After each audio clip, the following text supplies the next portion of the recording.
Hello, and our next CrowdProperty.com funding opportunity is returning to Sheffield, and we're going to 3, 5 and 7 Mowbray Street, Kelham Island, S38EN.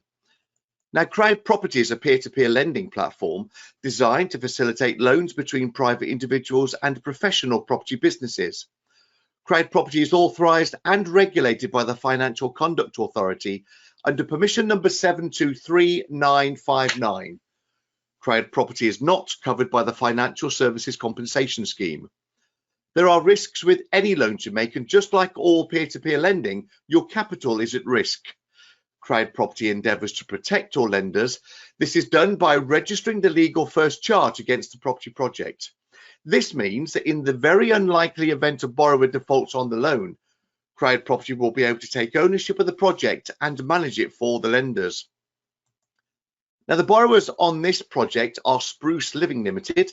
Their company number is 1189567, and the directors of this company are Peter Murrell and Amy Rowland. They're both with us on this webinar. Welcome along. Let's start with you first, please, Peter. Tell us a little bit more about you and your background. Right, so I've been in property now pretty much full time for 5 years. Before that, I was working on oil rigs, doing inspection work. And then having a family and all the rest, sort of maybe want to be a bit closer to home. I had one HMO to start with, and then took on some rent-to-rents and a few other larger HMOs before this project. And let's welcome Amy. Yes, I've been working part-time on property for about 5 years now, managing I've got a couple of my own single lets, and then with Pete been managing some rent-to-rents, and yeah, it's exciting to start on this new development project. And then part-time I'm also working as a project manager for Sheffield City Council in the Parks and Countryside Department. Now, this project is phase 3 of a 3-phase raise.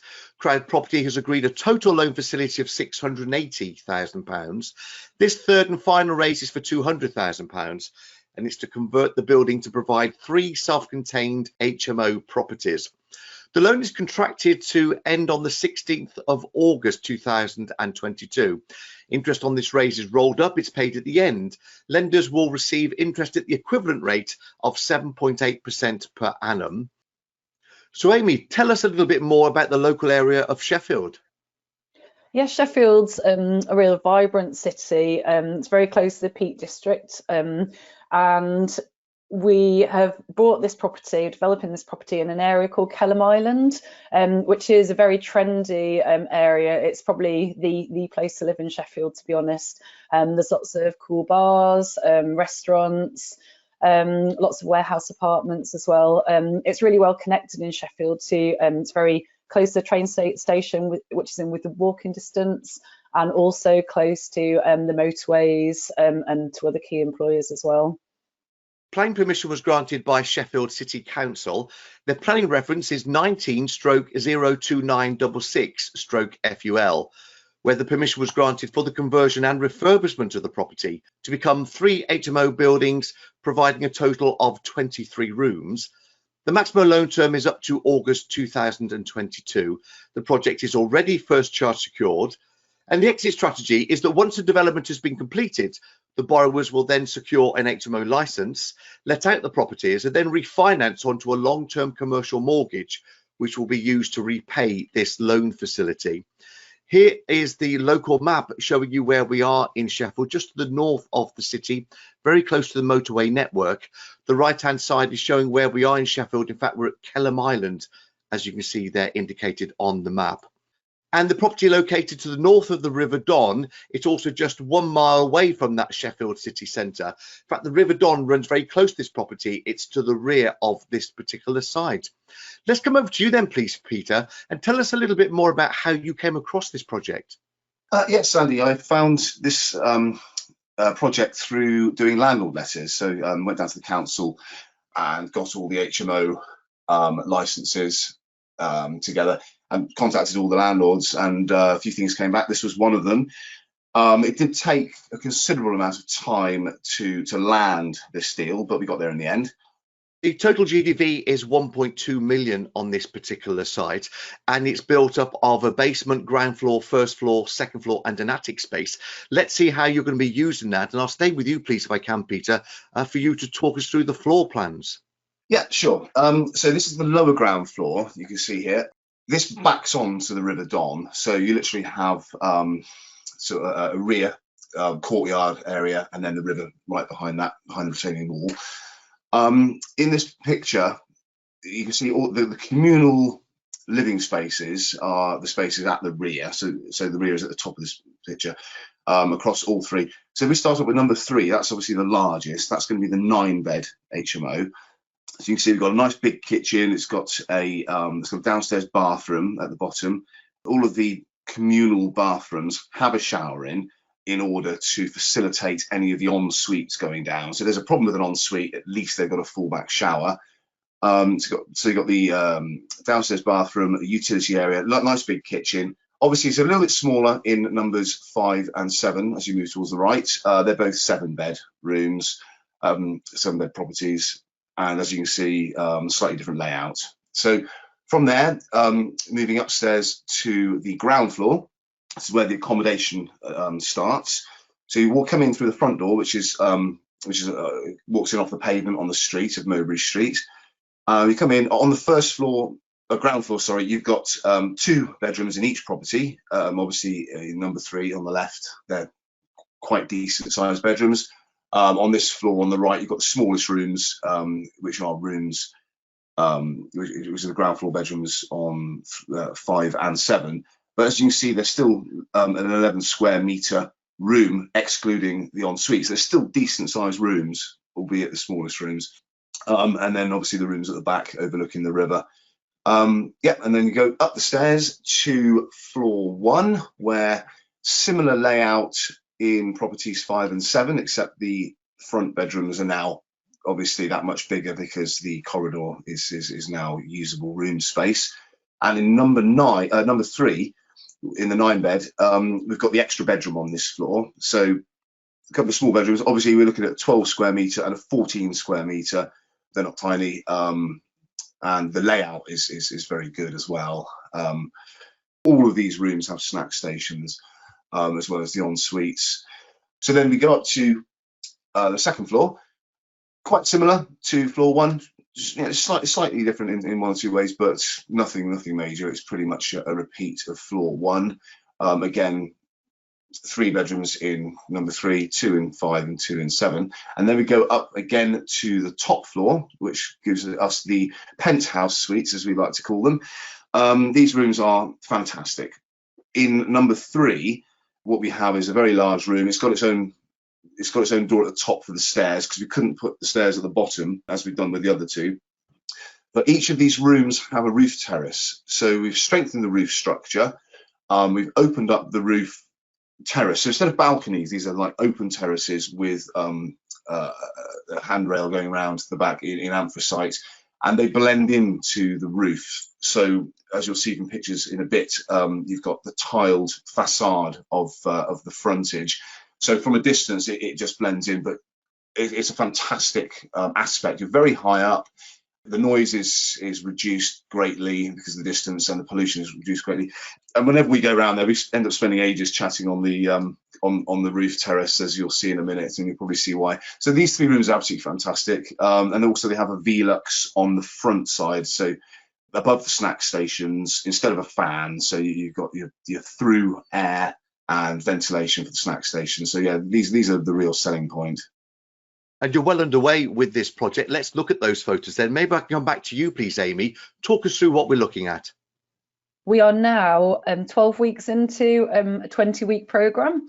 So there has been an amazing amount of progress, and it has just been so interesting to visit we have a site visit every Friday with Oculus, who are managing the project for us, and just the progress that's made from week to week, it's astounding, really. So the stage that we're at the moment, you can see obviously all the scaffolding's up. The middle photo at the top shows a view of the roof terraces there. So it's the roof terrace has been formed. You can see the new windows and the French doors that are on the back, and you can see the tiles have just gone onto the face. They're going to be jet washed down and all cleaned up. And we're going to have balustrades that separate each of the units off with glass as well. So it'll be a really, really smart finish. You can see the lower ground floor here as well. All the French windows, French doors have gone in.